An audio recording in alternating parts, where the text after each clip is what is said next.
提到極音速武器，你腦海中浮現的是什麼？是五角大樓裡耗資上百億的科幻圖紙，還是像俄羅斯鋯石那樣以8馬赫速度貼着海平面狂飆900公里，瞬間把退役靶艦撕成2半的末日大殺器？但如果我告訴你，美軍未來應對它的終極答案是一枚代號為黑胡子的飛彈，它由一家3年前還在車庫畫草圖的初創公司搞出來，裡面用的零件可能來自民用汽車供應鏈呢。這聽起來像個地獄笑話，卻是美國軍工體系被逼入絕境後的真實反擊。2025年年底，美軍印太司令部提交了一份絕密評估報告，裡面的一句話讓國會山的高官們後背發涼。在關島以西的廣闊太平洋上，美軍目前能大規模列裝的现役极音速打擊武器數量是0，一款都沒有。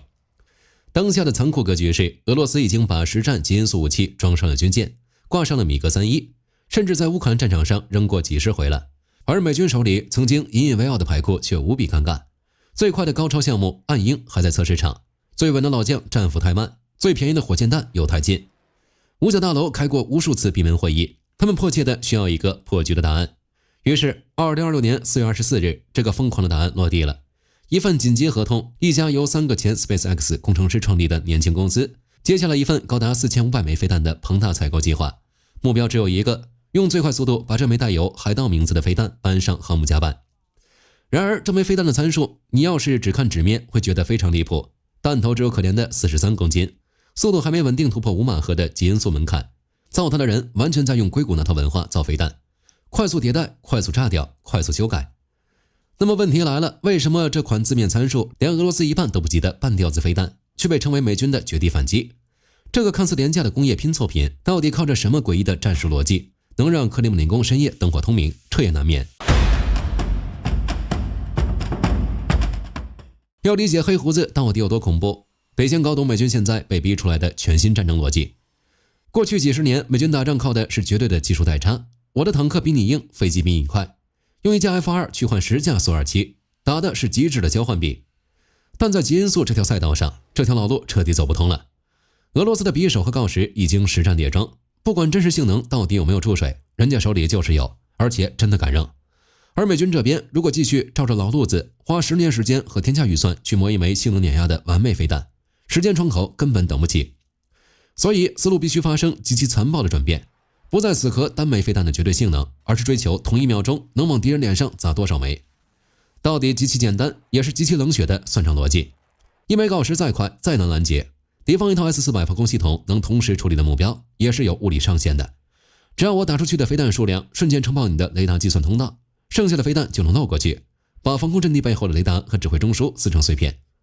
這就是黑胡子的設計原點，他根本不是去跟鋯石玩1對1的單挑拔河，他是直接換了一個維度，用極致的數量和令人發指的低成本，把對手的防禦網絡徹底 DDoS 攻擊癱瘓掉。順着這個降維群毆的戰術邏輯，之前那些讓人撓頭的離譜參數就全說得通了。先說他那可憐的43公斤彈頭，很多人嘲笑他像個玩具，但放在飽和攻擊的體系裡，他的任務根本不是一發入魂去炸航母，他就像殺人蜂群裡的一隻工蜂，任務極其明確且致命，吃掉对方防空陣地上最薄弱也是最值錢的環節，雷達車、發射架、通信方艙。炸這些缺乏裝甲保護的高價值目標，不需要500公斤的重型戰鬥部，43公斤的高爆彈頭，只要精度夠，足夠把它們燒成一堆廢鐵。而彈頭變小，彈體就能做到極致的緊湊，價格也就順理成章的被壓到了地板價。再看速度，目前試射追平4馬赫，離5馬赫的極音速門檻還差臨門一腳。但這只是工程節點問題。退一萬步說，就算它永遠停在4馬赫這個区間，它的突防能力也已經對傳統的亞音速巡飛彈形成了降維打擊。當一群4馬赫的怪物貼着地平線撲過來時，留給敵方防空系統的反應時間會被殘酷地壓縮到秒級。至於機動性，黑胡子沒有去搞花裡胡哨、極其昂貴的乘波體路線，而是選擇了最老實、最成熟的軸對稱構型。這個選擇極其聰明，製造簡單，氣動數據現成，試錯成本極低。它也許做不出俄羅斯鋯石那種水漂般的詭異機動，但沒關係，它速度夠快，彈道壓得夠低。最關鍵的是，他們是成群結隊來的。當防空雷達屏幕上瞬間爆出10幾個光點，系統的計算資源會被瞬間抽乾。他的突防靠的從來不是單打獨鬥的武術冠軍，而是組織嚴密、紀律森嚴的黑幫群架。說到這裡，黑胡子最讓人毛骨悚然的核心優勢就出來了：極致的兼容性。不改發射車，不換彈藥箱，美軍现役的海馬斯火箭炮系統接上就能直接打。這意味着什麼？這意味着他省去了動輒幾年的裝備換代期。陸軍那些現有的海馬斯營拿到飛彈就能直接上崗，不用等新車，不用重新訓練。在今天這個隨時可能走火的地緣賽道上，時間就是最核心的戰鬥力。最後，也是整套戰術中最具革命性、最不講武德的一環——價格。現在一枚造價44.2萬美元，未來的目標更是要死死壓到38萬。這是什麼概念？一枚老掉牙的戰斧要100多萬，一枚先進的 LISM 隱身反艦飛彈要300多萬。黑胡子等於把帶有极音速特徵的尖端打擊彈藥硬生生拉到了廉價防空飛彈的價格區間。它讓人類戰爭史第一次讓這種級別的突防武器進入了可消耗品的行列。當指揮官下令開火時，他再也不用像會計一樣去算經濟賬了，他可以把這玩意兒像扔大白菜一樣往外瘋狂傾瀉。但這套足以顛覆現代戰爭的打法到底能不能兌現？還有一道最險惡的生死關卡，合同裡白紙黑字寫死了，測試不能在自家舒服的靶場裡湊合，必須在接近實戰的對手的家門口搞。從現在到真正形成戰鬥力，時間窗口卡得極其死。接下來他的每一次試射都將是檢驗這枚黑胡子到底是改寫規則的工業革命，還是只配存在於 PPT 上的紙上談兵。那麼問題又來了，這枚飛彈為什麼非要被軍方死死鎖定在歐洲和極其惡劣的北極？那個冰冷的海域到底藏着俄羅斯怎樣的致命軟肋？為什麼軍方非要把這枚飛彈死死鎖定在歐洲和環境極度惡劣的北極？因為如果你打開地圖就會發現，這片海域的地理條件簡直讓人絕望。無論是波羅的海、巴倫支海還是黑海，對美軍的航母戰鬥群來說都太狹窄了。俄羅斯在這裡苦心經營了幾十年，用密集的 S-400、S-500 和堡壘岸艦飛彈編織了一張密不透風的刺蝟網。如果按照好萊塢電影裡的傳統打法，美軍航母必須把脖子伸進這上千公里的火力圈，才能讓造價上億美元的隱形戰機去冒險踹門。這在現代極音速反艦飛彈面前根本不是在打仗，而是在拿上萬名水兵的命去賭博。而黑胡子給出的解题思路極其冷血，也極其有效，把發射線往後拉出絕對的安全距離。航母可以躲在防空圈外舒舒服服的游弋，讓老款的 F/A-18大黃蜂戰機在安全邊緣起飛，掛上飛彈直接甩出去，剩下的800公里讓黑胡子自己去衝殺。在這個殘酷的算盤裡，飛彈就算被全數攔截，美軍也只損失38萬美元，相當於報銷了一輛超級跑車。但如果有一枚沒被攔住，俄羅斯丟掉的就是價值幾千萬的戰略中樞。這比曾經需要用王牌飛行員的命去填的高風險買賣，瞬間變成了一場可以瘋狂刷卡的低成本遊戲。這個邏輯在北極航線尤其致命，那裡是俄羅斯核潛艇部隊進出大西洋的大動脈。黑胡子只要從航母上升空，就能像一把廉價卻極度鋒利的手術刀，精準切斷這條生命線上的所有咽喉節點。但更讓人不寒而栗的是，死死盯着這把手術刀的不止海軍。在東歐泥濘的陸地上，美軍的海馬斯火箭炮部隊也正紅着眼等着這款彈藥。以前他們最多只能打300公里，現在黑胡子直接把射程翻到了800公里。這意味着陸軍火力單位可以絕對安全地縮在大後方，卻能像開掛的幽靈狙擊手一樣，槍槍爆頭對方腹地的後勤樞紐。當美國海軍和陸軍同時為了同一個便宜貨搶破頭時，你就該明白，這絕對不是某個將軍的心血來潮，這是整個龐大的戰爭機器為了應對全面危機集體做出的肌肉記憶。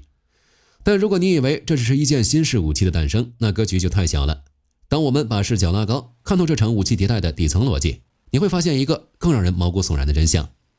屬於高科技碾壓的舊時代已經徹底落幕了，一場顛覆整個人類認知的全新戰爭法則正在我們眼前被一行行殘忍的重寫。那麼未来的大國戰爭到底會變成什麼樣？理解了黑胡子的戰術位置，我們就能看清一個更深層也更讓人毛骨悚然的趨勢：人類的戰爭法則正在我們眼前被暴力重寫。過去的幾十年，大國博弈的底層邏輯是絕对的技術代差，我比你領先一代就能把你按在地上摩擦。但現在极音速這條賽道把老規矩徹底砸碎了，當速度和突防的門檻一旦被跨過，決定勝負的關鍵就不再是誰能造出來，而是極其冷血的另外9個字：誰造得多，誰造得便宜。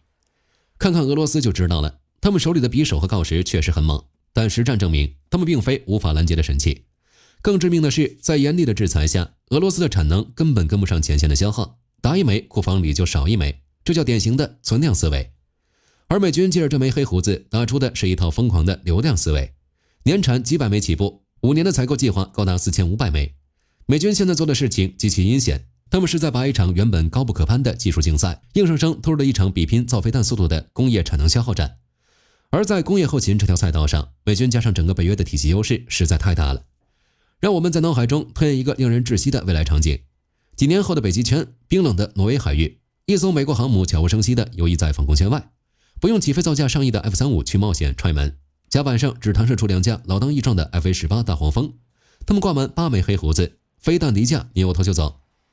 這8枚飛彈以接近5馬赫的速度貼着大氣層邊緣，像狼群一樣撲向俄軍基地。俄軍的雷達警報狂響，S-500防空系統火力全開，成功打掉了3枚。但抱歉，火力通道瞬間被占滿了，剩下的5枚毫無阻礙的全部砸在雷達天線和通信節點上。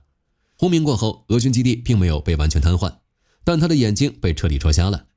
接下來的半小時裡，漫天的暗鷹和戰斧將如入無人之境，像收割莊稼一樣收割掉那些失去防空傘保護的昂貴獵物。我們來算一筆最殘酷的經濟賬：這場戳瞎防空基地的行動，美軍花了多少錢？8枚黑鬍子一共300多萬美元，而俄羅斯換掉的是一套價值幾千萬甚至上億美元的 S-500 雷達核心。這就是不對稱消耗的惡毒逻輯。我的彈比你的防空飞彈還便宜，我打你，你攔，你虧攔截彈的錢；你不攔，你虧幾十倍造價的雷達裝備。只要開火，你怎麼算都是輸。過去20年，美軍在中東沒少被游擊队的廉價土制武器用這套邏輯折磨。現在正規軍學會了這招，而且出手比誰都狠。但這套完美的沙盘推演真能像美軍設想的那樣毫無破綻地終結俄羅斯的威懾嗎？那些把俄羅斯極音速武器吹上天的言論，難道都是虛張聲勢的謊言？當我們把目光投向鮮血淋漓的烏克蘭戰場，去看看俄羅斯那2把被吹上天的神箭匕首和鋯石到底在實戰中拉出了怎樣的胯，你就會明白美軍這套廉價群毆戰術的底氣到底從何而來。聊到這裡，你心裡肯定會冒出一個巨大的疑問：既然俄羅斯的极音速武器被吹得像外星科技，為什麼俄烏戰場還能慘烈地打上這麼多年？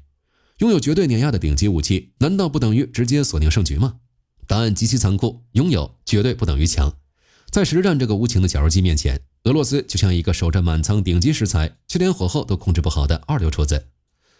目前俄軍手裡握着2把极音速神箭，一把叫匕首，一把叫鋯石。多年來，俄羅斯的宣傳口徑硬得像塊鐵，匕首能飛10馬赫，射程2000公里，頂着500公斤的戰鬥部。最關鍵的是4個字：無法攔截。這4個字在整個北約頭上懸了整整好幾年，直到2023年5月4日凌晨，這個無敵神話被硬生生撕開了一道血淋淋的裂縫。那天凌晨，一架米格31K 向基輔掷下匕首，結果他被烏軍的愛國者系統正面迎頭撞碎。這絕對不是偶然的運氣。到2026年初，殘酷的戰場統計數據浮出水面，俄軍至少打出了44發匕首，但攔截率卻像過山車一樣劇烈波動。在一次335個空中目標撲面而來的恐怖飽和攻擊中，烏軍硬是攔下了297個，而當天匕首的命中率是極其難堪的0，2枚全部脫靶。為什麼這款大殺器會拉胯到這種地步？因為紙面數據掩蓋了極其尷尬的物理真相。匕首根本做不到全程10馬赫狂飆，它在巡航段只能維持在可憐的2.5馬赫。雖然俯衝階段確實能提速，但大氣阻力和恐怖的氣動加熱會讓它在末端被硬生生減速到4馬赫左右。更致命的是那層看似高科技的等離子體鞘。這層包裹在彈體外的高溫等離子體，雖然幫他屏蔽了敵方的雷達信號，但也讓他自己的智腦系統徹底變成了瞎子。加上俄羅斯格洛納斯衛星導航的祖傳地精度，導致他在末端經常出現100-200米的離譜偏差。炸居民區也許夠了，但想啃下點狀的地下硬目標，這點精度簡直是在開玩笑。另一把神箭鋯石也好不到哪裡去，號稱8到9馬赫，實戰殘骸倒退出來，巡航至5.5馬赫。烏克蘭情報機構甚至直接出了一份極具侮辱性的報告，鋯石仍然令人失望。但在這所有的技術缺陷背後，還藏着一個真正能讓俄羅斯流血而亡的致命傷——產量。在國際制裁的死死绞殺下，匕首的月產量被卡死在10到15枚，整個俄羅斯的高超彈庫存滿打滿算也就200-300枚。這根本不是在打仗，這是在割肉，打一發少一發。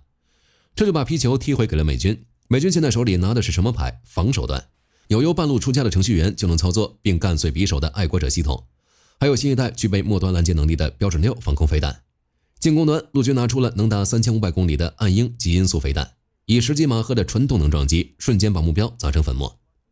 聽起來很完美，對吧？有絕世的盾，有急速的矛，但只要你翻開五角大樓的賬本，就會驚出一身冷汗。暗鷹極其昂貴，貴到它只能像一把供在玻璃櫃裡的手術刀，威懾屬性拉滿，但根本不敢拿到消耗戰裡去揮霍。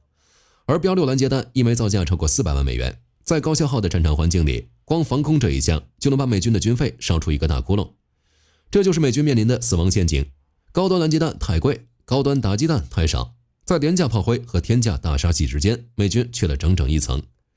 到這裡你徹底看懂了吧？這就是黑鬍子定位的絕妙之處，它根本不是去跟暗鷹比性能的，它是美軍專門為了填補那個最大最深的火力黑洞而硬生生塞進去的。一個能跨軍種通用、能無腦量產，而且只要38萬一發的完美中間層。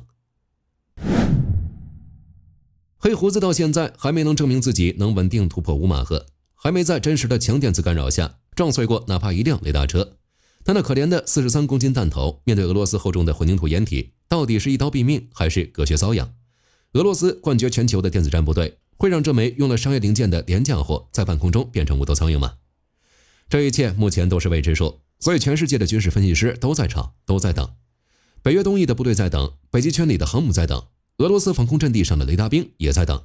大家都在等接下來的那幾場關鍵實彈試射，那將是对這枚廉價飛彈的最終審判日。所以黑胡子到底改变了什麼？他沒有發明任何驚世骇俗的外星黑科技，他只是用一種沒人敢試的大膽想法，把成熟的技術重新排列組合。他的全部秘密可以濃縮成12個字：夠用即行，便宜至上，量變引發質變。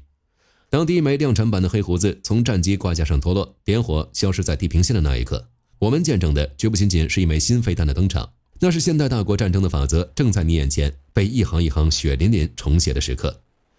好了，關於這款黑胡子飛彈的故事，今天就和大家聊到這裡。如果你喜歡本期視頻，別忘了點讚關注，也歡迎在評論區分享你的看法。